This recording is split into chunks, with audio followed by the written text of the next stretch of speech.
प्रभु में प्यारे बहन और भाइयों, आप सबको जय मसीह की। और मैं खुदावंद से दुआ करता हूं कि आप सब लोग खैरियत से होंगे और परमेश्वर का धन्यवाद दें कि उसने हमको एक नया दिन दिया, एक नया समय दिया कि एक बार फिर हम उसके सामने उपस्थित हों और उसके पवित्र और मधुर वचन में से कुछ सीखें। बहन और भाइयों, जैसे कि आपको मालूम है कि ये जो स्टडी होती है ये हम पवित्र बाइबल में से लेते हैं।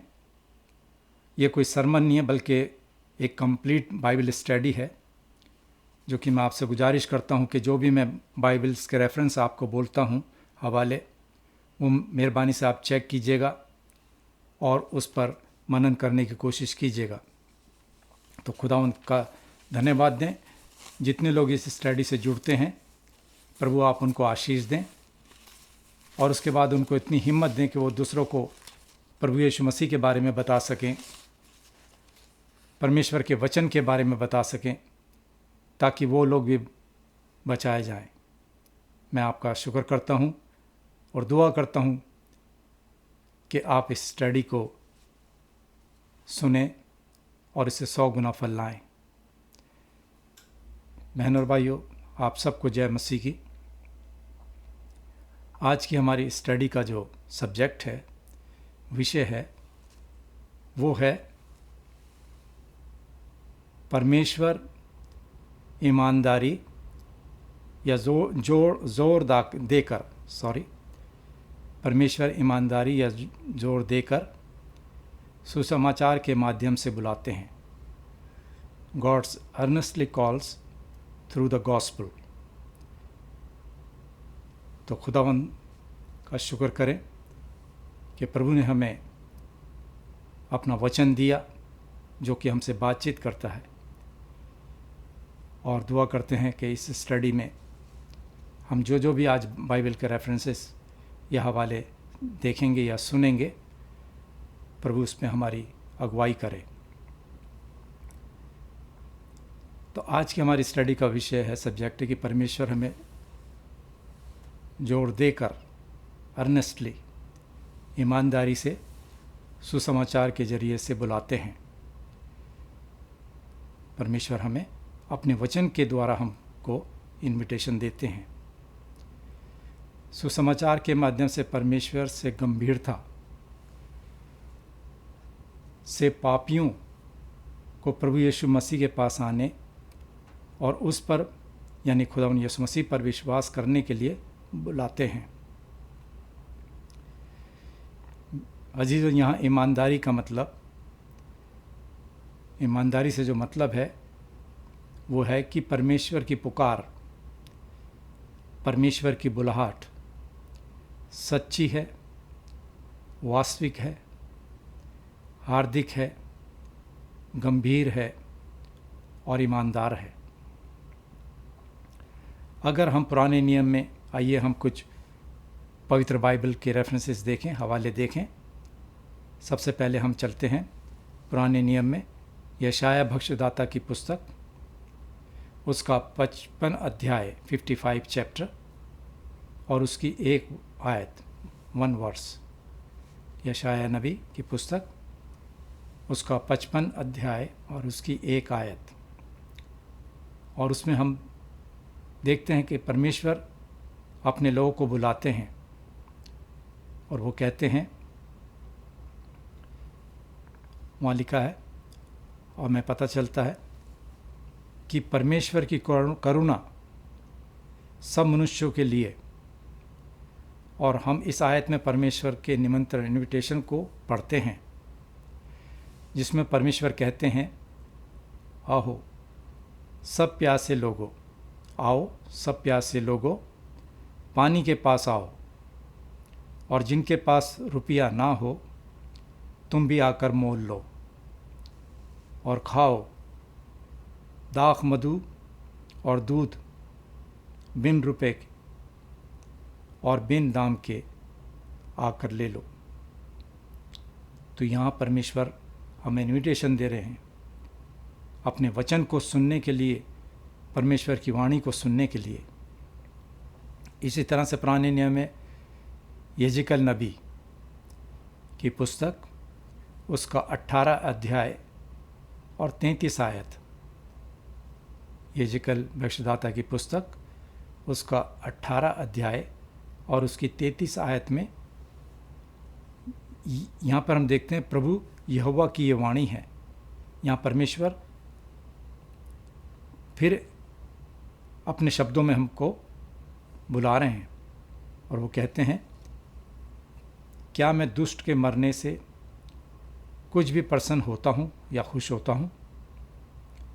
ये एक सवाल है हमारे लिए, जो परमेश्वर कहते हैं कि क्या मैं दुष्ट के मरने से कुछ भी खुश होता हूँ या प्रसन्न होता हूँ?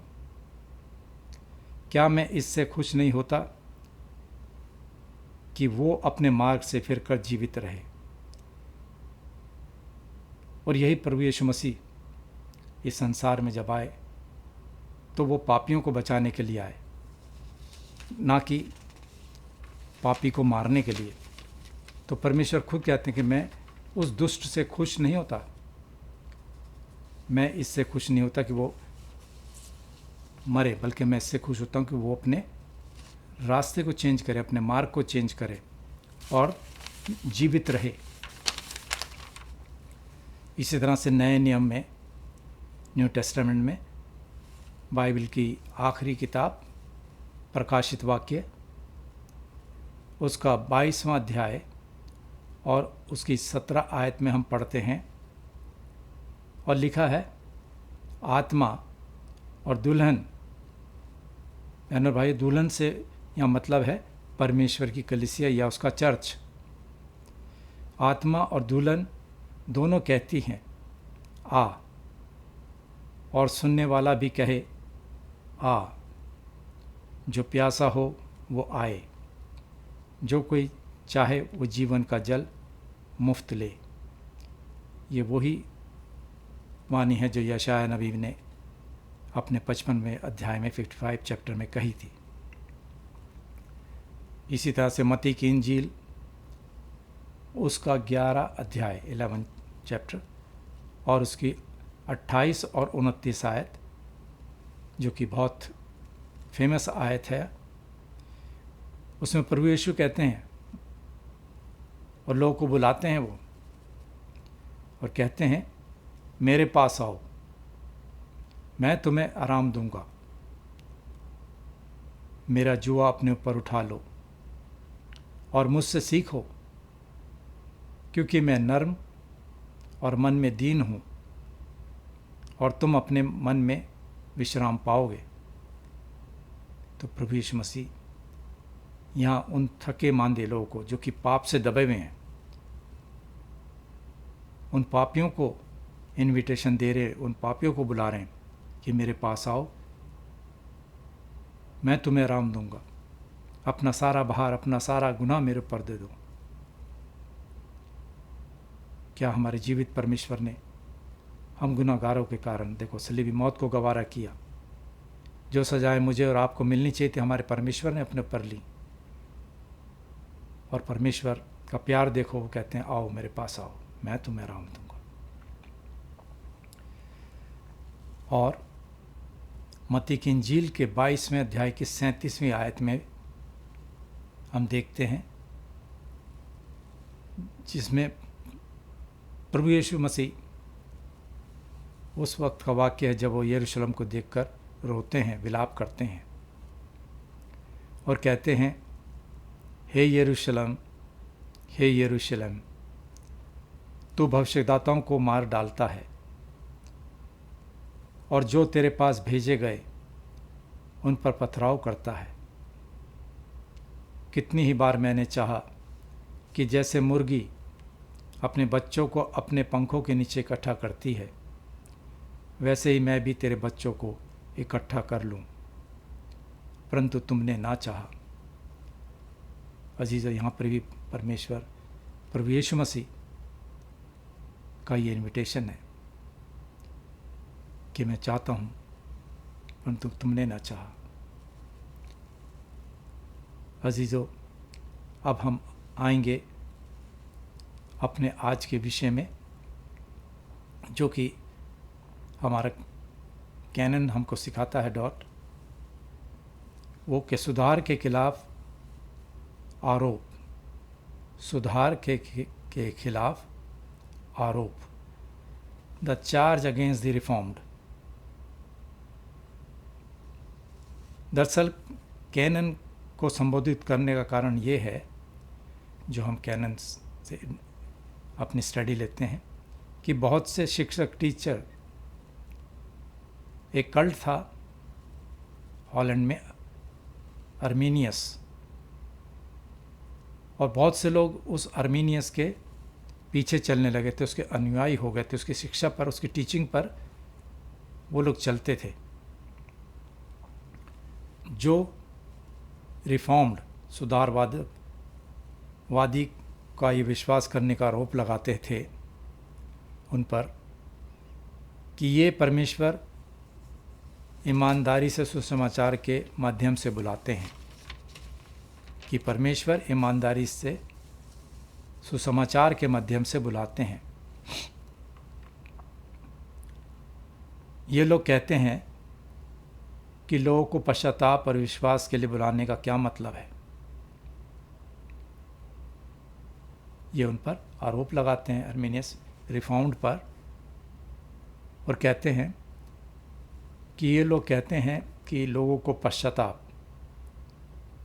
और विश्वास के लिए बुलाने का क्या मतलब है, जबकि परमेश्वर ने पहले से ही निर्धारित कर लिया है कि कौन विश्वास करेगा। ये एक सवाल है। क्या ये कहने के लिए एक क्रूर या निर्दयी नहीं कि उन लोगों के लिए जो चुने नहीं गए, उनके लिए एक गलत बात है ये, जो चुने नहीं गए, मगर रिफॉर्म्ड कहते हैं कि पश्चाताप करें और विश्वास करें। जैसे कि पौलुस प्रेरित ने भी उस जेलर से कहा, जब उसने पौलुस प्रेरित से कहा कि मैं उद्धार पाने के लिए क्या करूं, प्रेरित पौलुस ने कहा, प्रभु यीशु पर विश्वास कर तो तू और तेरा घराना उद्धार पाएगा। तो रिफॉर्म्ड सुधारवादी ये कहते हैं कि प्रभु यीशु मसीह पर विश्वास कर और पश्चाताप और विश्वास दोनों, जिस तरह से पौलुस ने कहा कि पश्चाताप करें और विश्वास करें तो तू और तेरा परिवार उद्धार पाएगा। बहनों और भाइयों, अर्मीनियंस ये भी कहते हैं कि हम खुद को आध्यात्मिक स्पिरिचुअल लाइफ, आध्यात्मिक जीवन देने में पवित्र आत्मा की सहायता कर सकते हैं। वो ये भी कहते हैं कि हर किसी के लिए मसीह में विश्वास करना नामुमकिन है, असंभव है, क्योंकि प्रभु यीशु सब मनुष्यों के लिए मरे। वो कहते हैं कि प्रभु यीशु मसीह तमाम संसार के लिए मरे, सब मनुष्यों के लिए मरे, जो कि गलत है। अगर हम पवित्र बाइबल में यूहन्ना की इंजील उसका 3 अध्याय और उसकी 16 आयत, जो कि बहुत प्रसिद्ध आयत है बाइबल की वर्स है, जो हमें बताती है और लिखा है, क्योंकि परमेश्वर ने जगत से ऐसा प्रेम रखा कि उसने अपना इकलौता पुत्र दे दिया, ताकि जो कोई उस पर यानी प्रभु यीशु मसीह पर विश्वास करे वो नाश ना हो परंतु अनंत जीवन पाए। मगर अर्मीनियंस कहते हैं कि प्रभु यीशु मसीह तमाम मनुष्यों के लिए मरे। मगर ये आयत हमें बताती है कि परमेश्वर ने जगत से, संसार से प्रेम रखा, परमेश्वर ने संसार से प्रेम रखा और उसने अपना इकलौता पुत्र प्रभु यीशु मसीह हम इस संसार को दे दिया, ताकि जो कोई प्रभु यीशु मसीह पर विश्वास करे वो नाश ना हो बल्कि हमेशा की ज़िंदगी पाए। मगर अर्मेनियंस ये भी कहते हैं कि परमेश्वर अब निर्णय लेने या चुनने का निर्णय मनुष्य पर छोड़ देता है, और परमेश्वर इसे मनुष्य की उसकी स्वतंत्रता, उसकी आज़ादी पर छोड़ देता है कि उसे बचाया जाए या नहीं। वे कहते हैं कि यही एकमात्र तरीका है जिससे कि पुकार को गंभीरता से लिया जा सकता है। उनकी टीचिंग बिल्कुल मुख्तलिफ है, फ़र्क है। क्या आप विश्वास करते हैं और मसीह को मानते हैं, स्वीकार करते हैं? ये पसंद आपकी है, ये आप पर निर्भर है, ये तुम्हारा काम है। वो आगे ये भी कहते हैं कि आपको जीवन देने के लिए पहले आपको पवित्र आत्मा के कार्य की आवश्यकता नहीं है, ताकि आप विश्वास कर सकें। वे कहते हैं कि विश्वास नए जन्म से पहले होता है। तो ये उनकी टीचिंग है। वे कहते हैं कि तुम्हारा काम पहले आता है, बाद में परमेश्वर का काम। देखो इस संसार में कितने गलत टीचिंग रास्ते को से अलग करने वाले भी लोग हैं, लेकिन फिर ध्यान दें मेहरबानी से कि क्या ये मनुष्य पर निर्भर है। परमेश्वर सभी के लिए उद्धार को संभव बनाता है, लेकिन किसी का भी उद्धार सुरक्षित नहीं करता जब तक पिता, पुत्र और पवित्र आत्मा उस मनुष्य के जीवन में काम ना करे। हम कुछ नहीं कर सकते, हमारे में अपने कोई शक्ति नहीं है कि हम अपने आप को बचा सकें। सुधार का उत्तर जो कि पवित्र बाइबल पर आधारित है, the answer of the reformed, जो कि बाइबल की टीचिंग पर है, अब हम उसको देखते हैं। लेकिन ये शिक्षक पवित्र बाइबल की इस शिक्षा को नहीं समझते, अर्मेनियंस, कि मनुष्य की इच्छा पाप में बंधी है। मनुष्य शुरू से ही पापी है। जैसे कि मैं पहले भी बताता आया हूँ कि हम आदम और हव्वा की संतान हैं, जिन्होंने परमेश्वर के हुक्म को नहीं माना था, और पाप में पड़ के हम सबको आज तक वही हम उसी रेस के अंदर हैं, क्योंकि मनुष्य अपने पाप में मर चुका है। पवित्र शास्त्र के अनुसार आप मेहरबानी से पढ़िएगा इफिसियों की पत्री पौलुस प्रेरित के नाम, उसका 2 बाब की 1 आयत। मनुष्य खुद मसीह के पास नहीं आ सकता। मनुष्य, इंसान खुद प्रभु यीशु मसीह के पास नहीं आ सकता। प्रभु यीशु मसीह मनुष्य के पास जाते हैं, परमेश्वर ही चुनता है। इस भीड़ में कितने ऐसे लोग हैं जो कि अभी तक परमेश्वर के पास नहीं आए। परमेश्वर की जिस इच्छा जिसको चुनने की होती है वो उसको चुनता है, उसको अपना बेटा या बेटी बनाता है।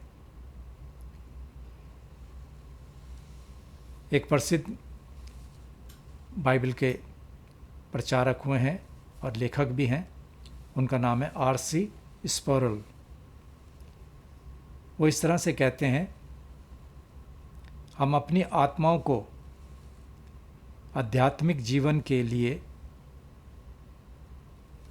तेज करने में पवित्र आत्मा की सहायता नहीं कर सकते। वो कहते हैं हम अपनी आत्माओं को आध्यात्मिक स्पिरिचुअल लाइफ आध्यात्मिक जीवन के लिए तेज करने में पवित्र आत्मा की सहायता नहीं कर सकते। पवित्र आत्मा हमारी सहायता करती है।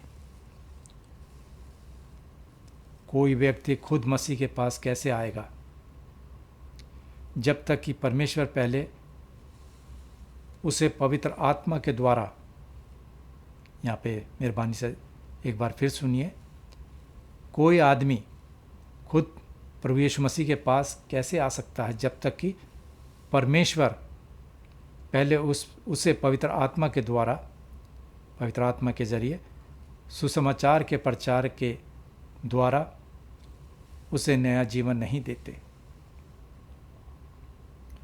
विश्वास करने के लिए परमेश्वर की गंभीर पुकार वचन के प्रचार के माध्यम से आती है। जब तक प्रचार या पवित्र शास्त्र को हम नहीं देखेंगे, जब तक वो बात गंभीरता हमारे में नहीं आ सकती। पवित्र आत्मा प्रभावी रूप से उन सभी में विश्वास और पश्चाताप का काम करता है जिन्हें परमेश्वर ने प्रभु यीशु मसीह को दिया है और जिनके लिए हमारे उद्धारकर्ता प्रभु यीशु मसीह ने सलीब पर अपनी जान दी। वे निश्चित रूप से मसीह में विश्वास से आएंगे क्योंकि वे परमेश्वर के अनुग्रह का विरोध नहीं कर सकते।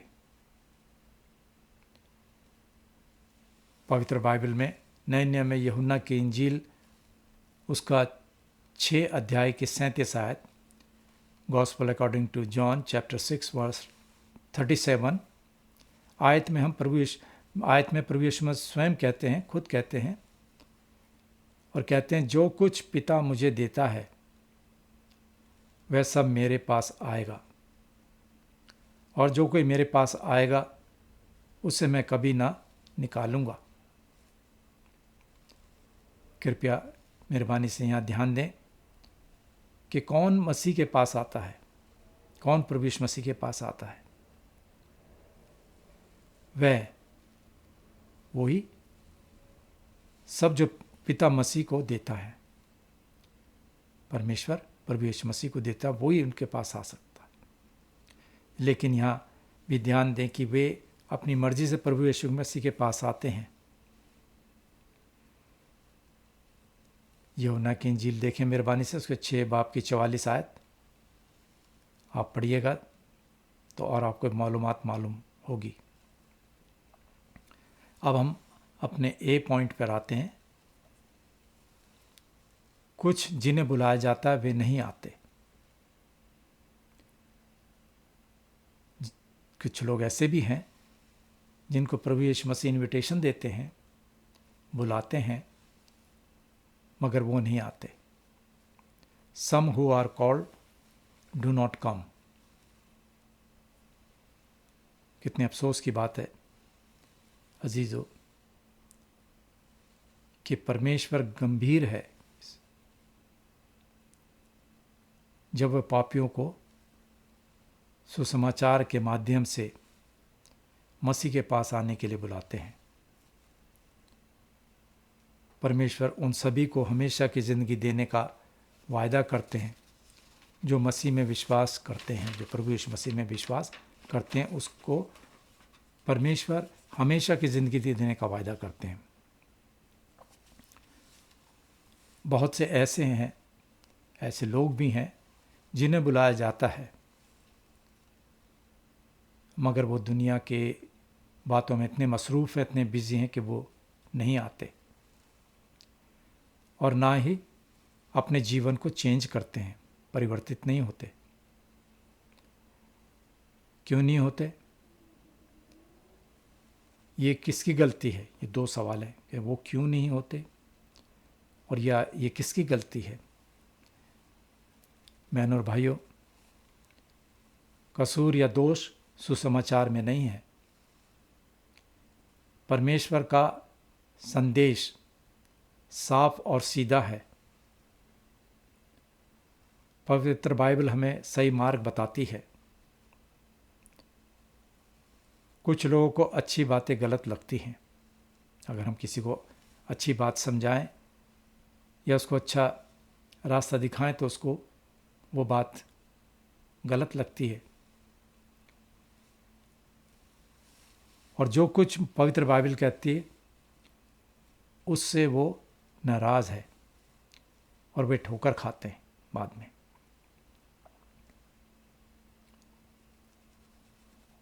दोष या कसूर सुसमाचार द्वारा प्रस्तुत मसीह में नहीं है। दोष परमेश्वर में नहीं है जो बहुतों को सुसमाचार के द्वारा बुलाते हैं, मगर दोष अविश्वासियों में जो विश्वास नहीं करते, जो परमेश्वर के आवाज़ को नहीं सुनते, जो परमेश्वर के इनविटेशन को एक्सेप्ट नहीं करते। उनके दिल सुसमाचार के प्रति बंद हैं या परमेश्वर की सेवा करने या अपने खुद के हितों के बीच वो बटे हुए, डिवाइड हुए हैं कि हम परमेश्वर की सेवा करें या अपने आप को देखें। इसलिए वो इस संसार की बातों में इतने बिजी हैं कि वो इन दो भागों में बटे हुए हैं। मत्ती की इंजील, फिर मैं बाइबल का रेफरेंस आपको दूंगा। मत्ती की इंजील उसका 13 अध्याय उसकी 3 से 9 आयत में हम बहुत फेमस दृष्टांत है बीज बोने वाले का, उसके बारे में हम पढ़ते हैं। और आयत 18 से 23 में प्रभु यीशु मसीह उस दृष्टांत को बताते हैं और सुसमाचार की बुलाहट पर विभिन्न प्रकार की प्रतिक्रिया या रिएक्शन पर रोशनी डालते हैं। नंबर 1, अगर आप इसको दृष्टांत को पढ़ेंगे तो हम देखेंगे कि क्या क्या बीज बोले वाले दृष्टांत में हमारे को बताया गया है। कुछ लोग सुसमाचार सुनते हैं, कुछ लोग परमेश्वर के वचन को सुनते हैं और इसे अस्वीकार कर देते हैं।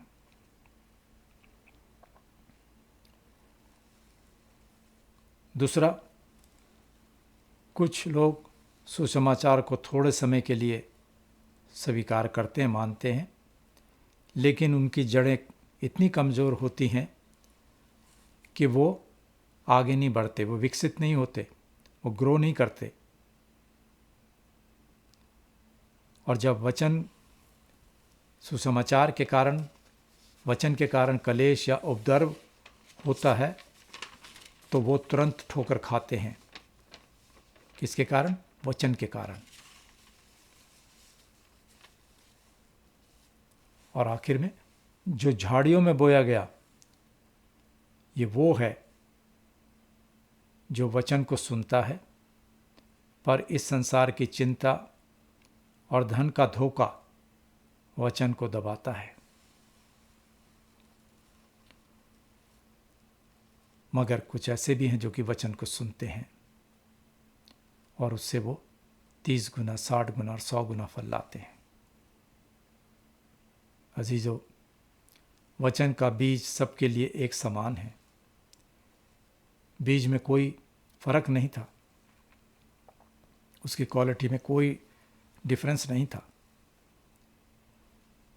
इसी तरह से परमेश्वर का वचन, परमेश्वर का सुसमाचार की बुलाहट सभी के लिए एक समान है और इसके वायदे सभी के लिए हैं, मेरे और आपके लिए, सबके लिए एक है। एक ही शब्द का प्रचार और एक सुसमाचार पर विश्वास करने के लिए परमेश्वर के चुने हुए लोगों के दिलों को नरम करता है परमेश्वर का वचन। दूसरा, जिन्हें आने के लिए बुलाया जाता है, जिन्हें आने के लिए इनविटेशन दिया जाता है, बुलाया जाता है, others who are called to do come। वे प्रभु यीशु मसीह में विश्वास करते हैं और अपने पापों का पश्चाताप करते हैं और फल लाते हैं, जो परमेश्वर के वचन को बड़ी गंभीरता से लेते हैं, अपनी जिंदगियों में उतारते हैं, वचन पर चलने वाले होते हैं और पश्चाताप करते हैं अपने गुनाहों का, वो फल लाते हैं। ऐसा क्यों? एक और प्रश्न हमारे लिए, ऐसा क्यों? क्योंकि ये मनुष्य की स्वतंत्र इच्छा के लिए जिम्मेदार नहीं है, बल्कि परमेश्वर की पसंद और अच्छा सुख है। परमेश्वर ने खुद को मसीह में अनंत काल से चुना है। पिता, पुत्र और पवित्र आत्मा शुरू से ही थे और उन्हें समय के भीतर प्रभावी रूप से बुलाता है, असरदार तरीके से बुलाता है। परमेश्वर उन्हें विश्वास और पश्चाताप देते हैं। परमेश्वर उन्हें अंधकार की शक्ति से छुड़ाते हैं। जो परमेश्वर पर विश्वास रखते हैं, उसके वचन पर विश्वास रखते हैं, तो क्या है, परमेश्वर उन्हें विश्वास और पश्चाताप देता है। परमेश्वर उन्हें अंधकार की शक्ति से छुड़ाते हैं और उन्हें अपना पुत्र या अपनी पुत्री और हमारे उद्धारकर्ता प्रभु यीशु मसीह के राज्य में उनको प्रवेश कराते हैं। ये सब परमेश्वर इसलिए करते हैं कि जिसने उन्हें अंधकार में से अपनी अद्भुत ज्योति में बुलाया, अंधकार में से अपनी अद्भुत ज्योति में बुलाया है, परमेश्वर के अद्भुत कामों का वर्णन करें, उसका जिक्र करें। यह हम सबका फर्ज है कि जब हम रोशनी में आ जाते हैं तो परमेश्वर के कामों का जो उसने हमारे जीवन में किए दूसरों को बताएं। और इसलिए परमेश्वर इस प्रतिक्रिया को अपने चुने हुए लोगों के दिलों में पवित्र आत्मा की शक्ति के द्वारा सुसमाचार के जरिए से काम करता है। अजीजों, परमेश्वर ईमानदारी से पापियों को सुसमाचार के प्रचार के द्वारा बुलाते हैं। बहुत से लोग जिन्हें बुलाया जाता है वही सच्चे मन से सुसमाचार को सुनते हैं। सुसमाचार, गुड न्यूज़ की दिल से बुलाहट, और वो बुलाहट है, मेरे पास आओ, अपने मार्गों से, अपने रास्तों से मुड़ो और जिंदा रहो। सुसमाचार के माध्यम से परमेश्वर कहते हैं, मेरे पास आओ, अपने गलत रास्तों से मुड़ो ताकि तुम हमेशा की जिंदगी पाओ। पापी मसीह के पास आते हैं, विश्वास करते हैं और उनका जीवन बदल जाता है। हम एक गाना गाया करते थे, जब से प्यारा यीशु आया मेरा जीवन बदल गया। ये किसके ज़रिए से होता है? ये तमाम कार्य पवित्र आत्मा की मदद से उन सभी के दिलों में काम करता है जिन्हें परमेश्वर ने चुना है और प्रभु यीशु मसीह को दिया है। प्रभु यीशु मसीह हमारे सच्चे गडरिया हैं, हमारे चरवाहा हैं, हम उसकी भेड़ें हैं। और ये काम प्रभु का है कि मैं और आप विश्वास से मसीह के पास आएं। और अंत में मैं एक और पवित्र बाइबल में से आपको रेफरेंस देता हूँ। कुरिन्थियों के नाम पौलुस प्रेरित की पहली पत्री, उसका पहला अध्याय की 31 आयत 31 वर्स, जो उसमें लिखा है, वैसे ही हो, जो घमंड करे वो प्रभु में घमंड करे। प्रभु यीशु मसीह के सलीब पर हमें घमंड करना है कि उसने अपना पूरा दाम देकर अपना कीमती लहू बहा के हमको गुनाहों से बचाया। हमें घमंड करना है कि हमारा परमेश्वर एक जीवित परमेश्वर है जिसने मृत्यु पर विजय प्राप्त करी। हमें घमंड अपनी दुनियावी चीज़ों पे नहीं करना कि मैं कितना बड़ा हूँ, या मेरे पास कितनी दौलत है, या मैं कितना अमीर हूँ। बहनों और भाइयों, सच्चा दौलतमंद वही है जिसके पास प्रभु यीशु मसीह हैं, जिसके पास परमेश्वर की शांति जो समझ से परे है, वो दौलतमंद है। परमेश्वर का धन्यवाद हमें करना चाहिए कि परमेश्वर ने हमें अपना इकलौता पुत्र प्रभु यीशु मसीह दिया, एक जिंदा परमेश्वर,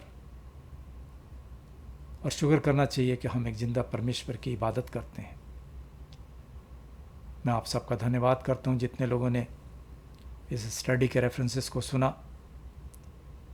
परमेश्वर आप उनको 100 गुना फल दें, उनको इतनी तौफीक और हिम्मत दें कि पहले वो अपने वचन को अपने परिवार के साथ शेयर करें, बांटें।